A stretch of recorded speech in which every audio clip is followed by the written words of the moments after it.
Bonjour chères étudiantes, chers étudiants. La vidéo d'aujourd'hui vise à expliquer la notion du budget et celle de la loi de finances, ainsi que les grands principes de l'autorisation budgétaire et vise aussi à éclairer la différence entre la loi de finances et le budget, car ce sont deux notions distinctes. Comme vous savez, dans une économie moderne, le budget de l'État est l'outil le plus important qui est mis à la disposition du gouvernement pour mettre en œuvre sa politique économique et sociale.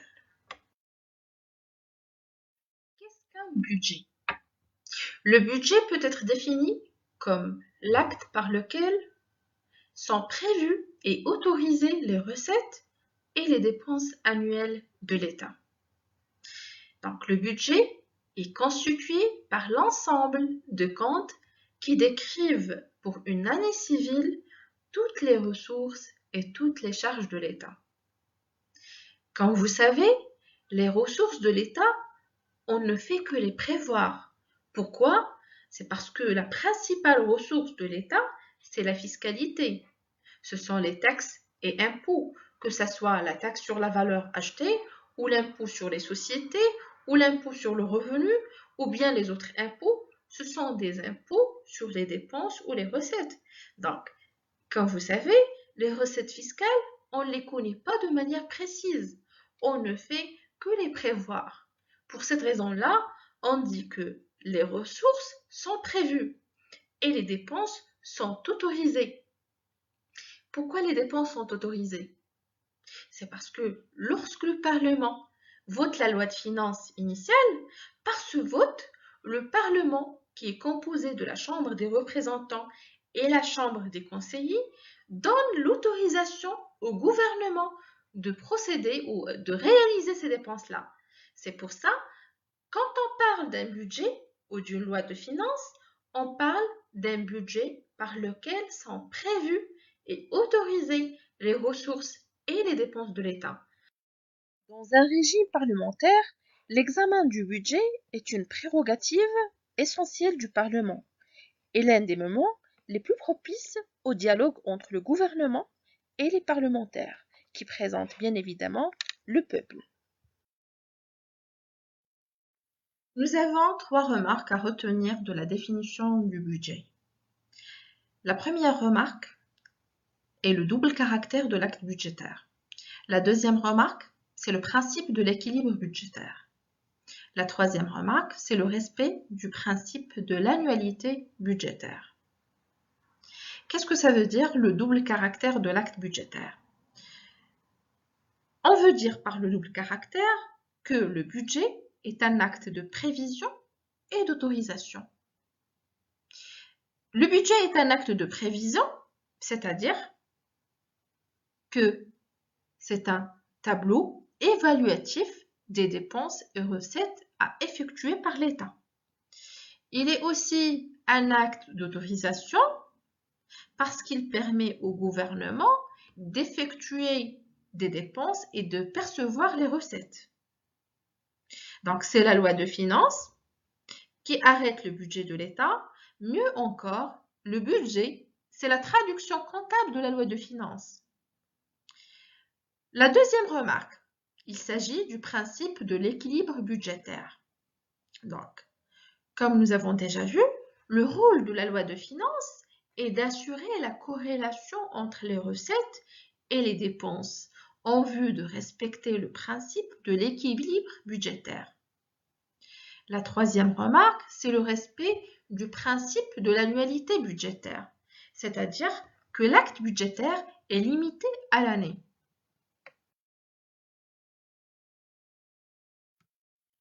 Passons maintenant à la deuxième notion qui est la loi de finances. Qu'est-ce que c'est qu'une loi de finances? L'article 1er de la loi organique des finances du 2 juin 2015 donne une définition précise de la loi de finances. Il la définit de la manière suivante. La loi de finances détermine pour chaque année budgétaire la nature, le montant et l'affectation de l'ensemble des ressources et des charges de l'État, ainsi que l'équilibre budgétaire et financier qui en résulte.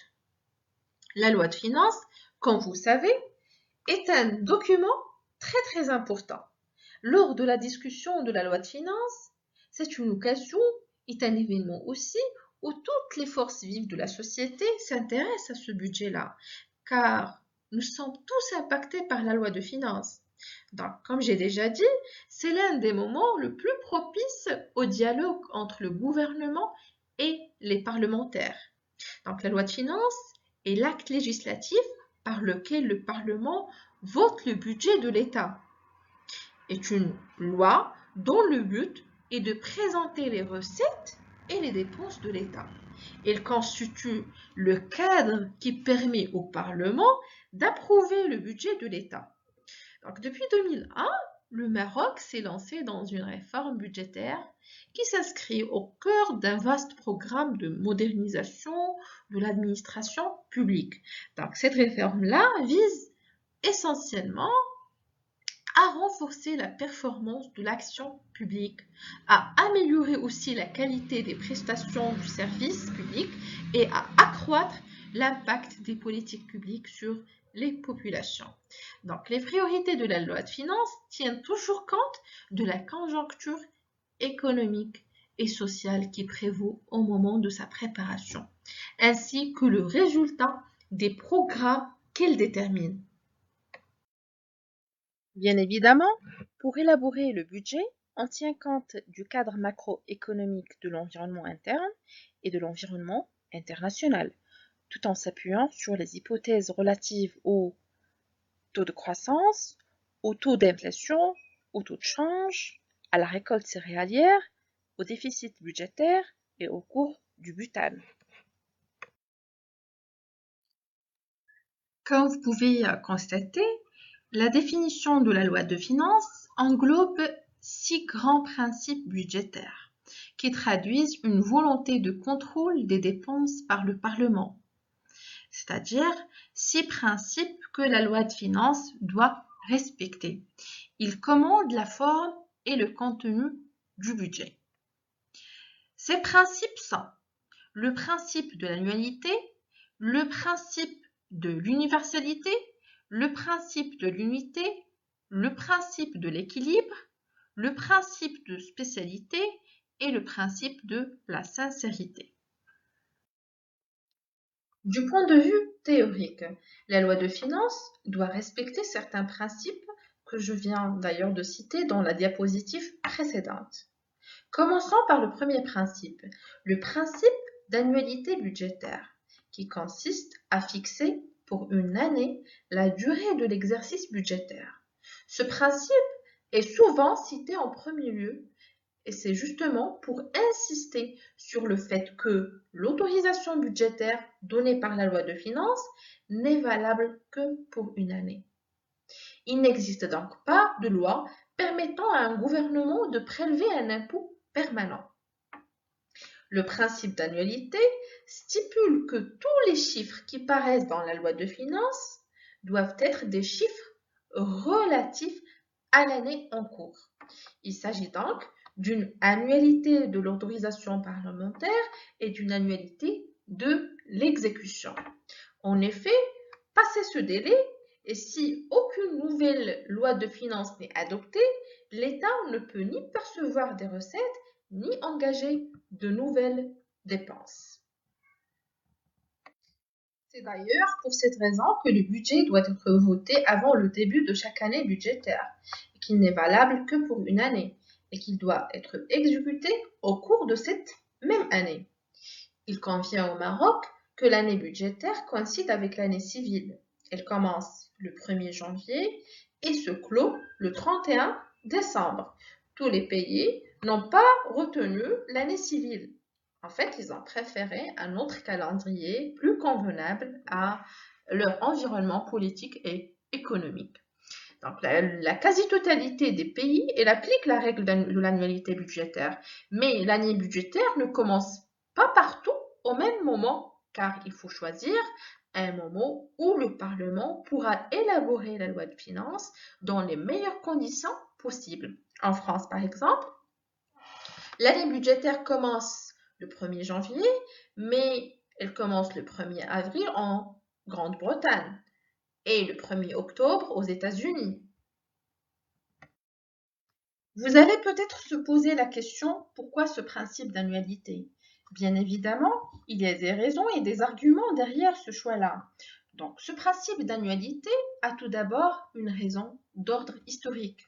En effet, au XVIIIe siècle et au XIXe siècle, l'agriculture constituait le centre de l'activité économique. Il assurait l'essentiel des recettes budgétaires. Et comme vous savez, l'agriculture étant soumise au rythme annuel, le cycle économique s'est calqué sur le cycle agricole. Voilà, c'est une justification qui est purement historique. Il y a aussi un autre argument et une autre justification qui est plutôt technique. Donc, dans la mesure où le budget de l'État il se base sur des prévisions, il est nécessaire que la période qu'il couvre ne soit pas trop importante sous peine ou sous risque d'une perte de précision dans les prévisions. Il y a également une autre justification qui est purement politique. En effet, pour avoir un contrôle efficace du Parlement et une vision claire du budget, il a été jugé nécessaire que de façon périodique, le gouvernement demande l'autorisation au Parlement de prélever l'impôt et de réaliser aussi des dépenses. Donc, il a été estimé que la période d'1 an est beaucoup plus raisonnable.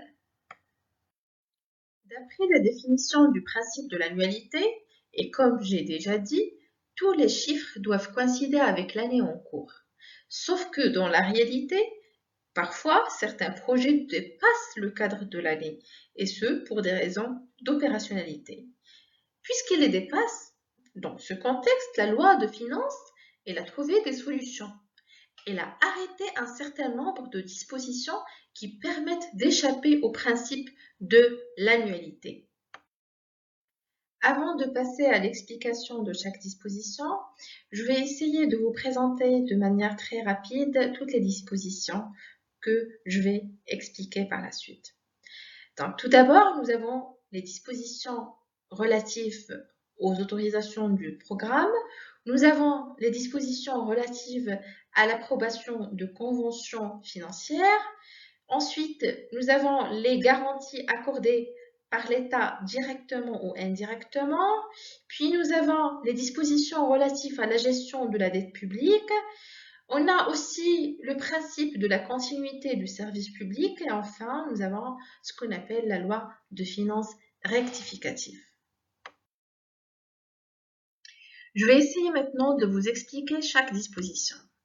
La première disposition est relative aux autorisations de programme. Donc, si vous voulez, l'autorisation de programme, il a été créé pour déroger au principe d'annualité budgétaire. Donc, les lois de programme, ils déterminent normalement les objectifs de l'action économique et sociale de l'État. D'accord? Mais parfois, nous avons certaines autorisations qui peuvent dépasser l'année. Donc, les autorisations de programme permettent aux ordonnateurs d'engager les dépenses d'investissement sur plusieurs années.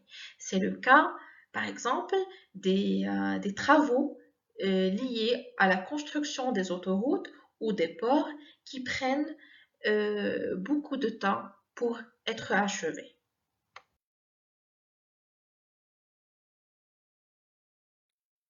Passons maintenant à la deuxième disposition relative à l'approbation de conventions financières, qui permet aussi de dépasser le cadre d'annualité. Donc, dans le cadre d'un accord de coopération internationale, le Parlement peut être amené à voter l'autorisation.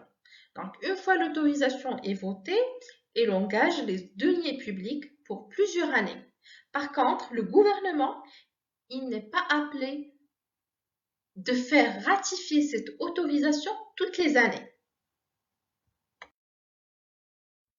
Passons maintenant à la troisième disposition relative aux garanties accordées par l'État directement ou indirectement.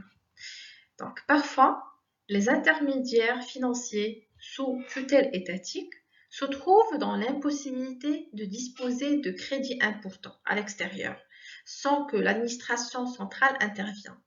Donc, par un acte législatif, Le gouvernement, il accepte d'accorder sa garantie et se substitue à l'emprunté dans l'hypothèse de son insolvabilité. C'est-à-dire que dans cette situation, l'État se porte garant. Le quatrième point est lié aux dispositions relatives à la gestion de la dette publique. Donc, quand l'État s'endette, le remboursement de la dette, il s'étale sur plusieurs années. Donc, il engage le législateur et les deniers publics sur plusieurs années. Passons maintenant au cinquième point qui concerne le principe de la continuité du service public. Ce principe vise à assurer une permanence des services en leur garantissant une sécurité des crédits et une reconduction année en année. Donc ce principe a pour but principal d'assurer la continuité des services publics. J'explique encore plus. Outre le budget principal que nous avons vu, la loi prévoit des budgets annexes et aussi des comptes spéciaux. Qu'est-ce que ça veut dire les budgets annexes? Les budgets annexes ont pour objet de décrire des opérations financières de certains services qui n'ont pas la personnalité morale, mais dont l'activité tend essentiellement à produire des biens ou à rendre des services donnant lieu à rémunération. Donc les budgets annexes sont structurés en deux parties. Une première partie qui comprend les recettes et les dépenses de fonctionnement. Et une deuxième partie comportant les dépenses d'équipement et les ressources affectées à ces dépenses. Les deux parties sont obligatoirement présentées en équilibre.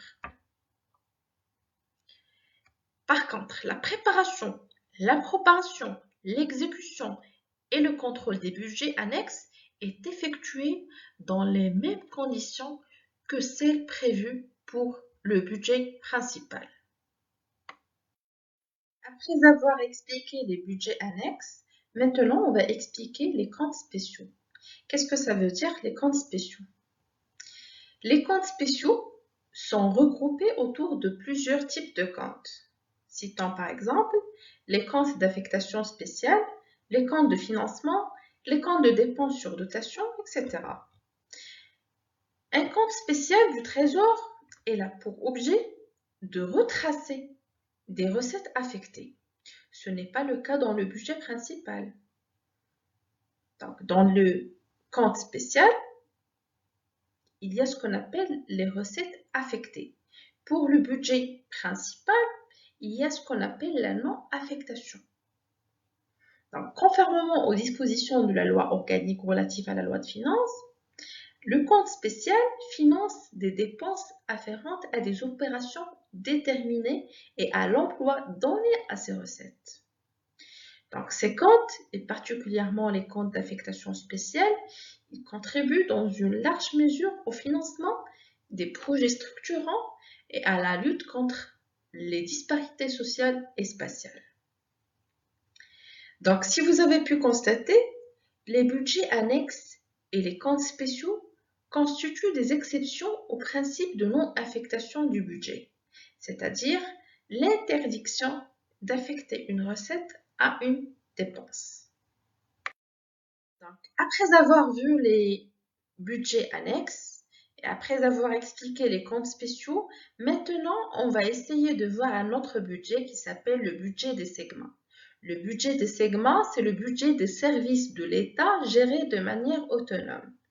Donc, ces services sont dotés de ressources propres, ils reçoivent des subventions et bénéficient d'une certaine autonomie et d'une souplesse dans la gestion. Ils constituent une composante à part du budget de l'État, du budget principal. Donc, ils constituent un instrument budgétaire privilégié qui permet de contribuer efficacement à l'accompagnement et à la mise en place ou à la mise en œuvre des réformes structurelles engagées par le gouvernement, notamment au niveau des secteurs sociaux.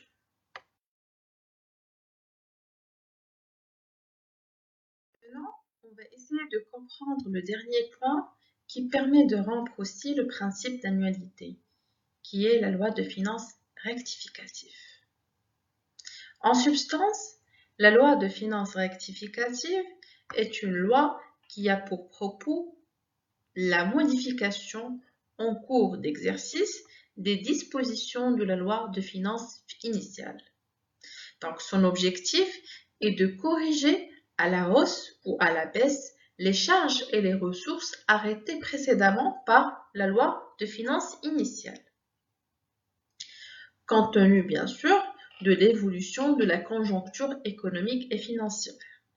Donc, la loi de finances rectificative, elle est adoptée à cause des contraintes économiques et financières conjoncturelles.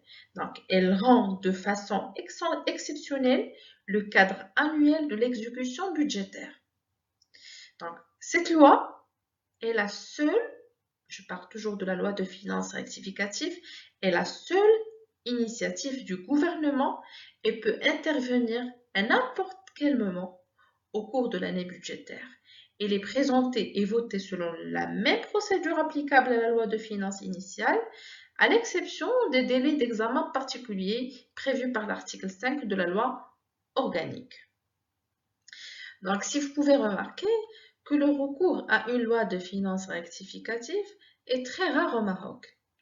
Donc, elle reste une pratique très exceptionnelle. En à peu près 65 ans de vie budgétaire, seules quelques lois de finances rectificatives ont été produites. Nous citons à titre d'exemple les années 1979, à la suite de la deuxième crise financière du pays, en 1983, à la suite de la mise en place du plan d'ajustement structurel, et en 1991, dans la continuité du plan d'ajustement structurel. Et celle, bien sûr, que vous connaissez, celle de cette année, de 2020, qui s'est imposée à cause de la situation conjoncturelle exceptionnelle, marquée bien sûr par la pandémie du coronavirus.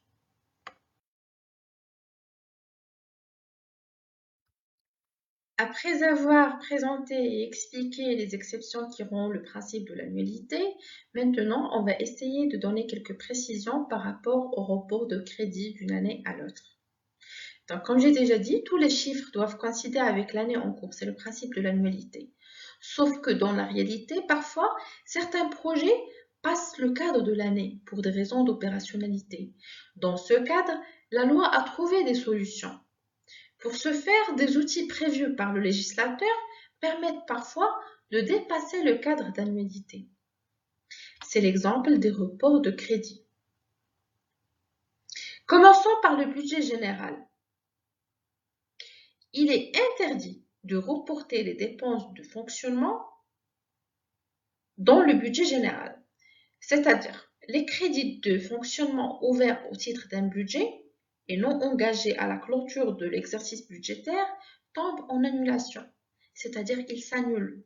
On ne peut pas engager certaines dépenses de 2020 en 2021. C'est l'exemple de l'achat de fournitures de bureau. Par contre, il y a la possibilité de reporter les dépenses d'investissement dans la limite de 30% du budget d'investissement à condition qu'elles soient visées et non ordonnancées, c'est-à-dire pas encore payées. Dans ce cas, l'exercice peut être reporté sur l'année suivante. Par rapport au budget des segments et les comptes spéciaux du Trésor, il y a la possibilité de virer d'une dépense de fonctionnement vers les dépenses d'investissement. Par contre, on ne peut pas virer une dépense d'investissement vers une dépense de fonctionnement.